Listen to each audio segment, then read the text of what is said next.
जय भारती। नमस्कार।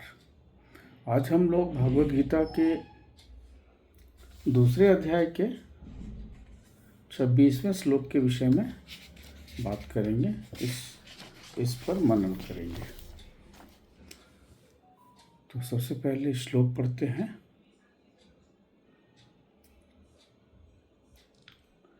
अथ चैनं नित्यजातं नित्यं वा मन्यसे मृतं तथापि त्वं महाबाहो नैवं शोचितुम् अर्हसि।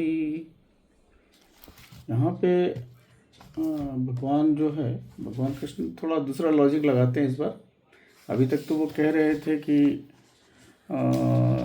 इस आत्मा को अखंड नहीं है, मतलब इसको कोई शस्त्र इसको काट नहीं सकता, वायु इसको सुखा नहीं सकती, जल इसको गला नहीं सकता, इसको ये कोई आत्मा कुछ अग्नि इसको जला नहीं सकती, जल इसको गला नहीं सकता।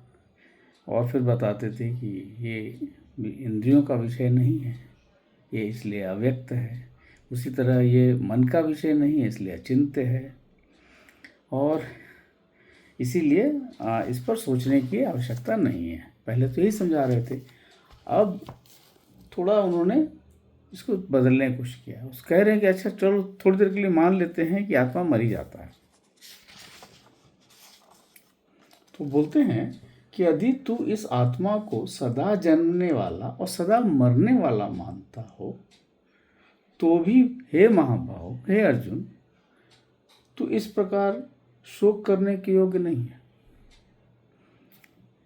तो इसको जरा सा कविता के रूप में देखते हैं कि किंतु यदि तुम मानते हो सदा जन्मने वाला, या यदि तुम धारते हो सदा मरने वाला, तो इस जीवात्मा हेतु हे महाबाहो अर्जुन क्यों पश्चाताप, क्यों बनते हो शोक करने वाला।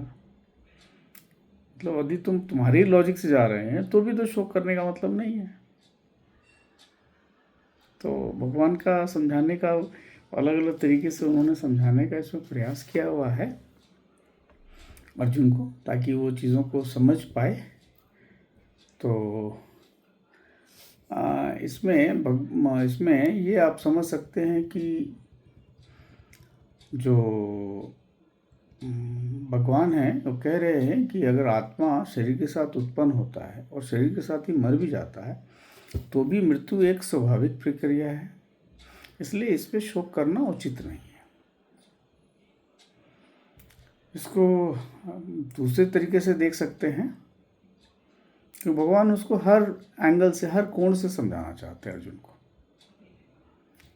तो इसको इस तरह भी सोच सकते हैं कि यदि तू चाहे तो आत्मा को शरीर के साथ नश्वर मान लो, फिर शोक करने का कोई कारण तो बनता नहीं है कि शरीर है तो आत्मा है, शरीर खत्म तो आत्मा खत्म।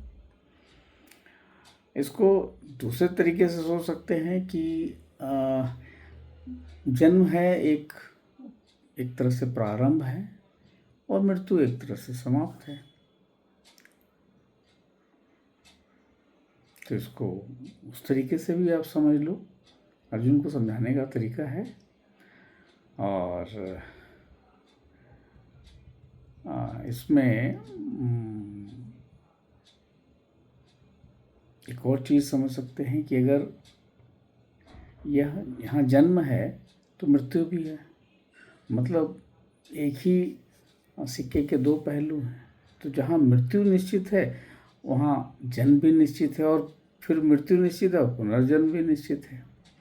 इसीलिए हे अर्जुन, इस तरीके से तो मतलब इस पर कोई दुख मनाने का, विषाद करने का कोई कारण नहीं बनता। ठीक है। तो मेरे ख्याल से इस बात को हम लोग समझाने का उनका तरीका है, और बार बार कोशिश कर रहे हैं कि इस तरह से नहीं तो उस तरह से समझा दें।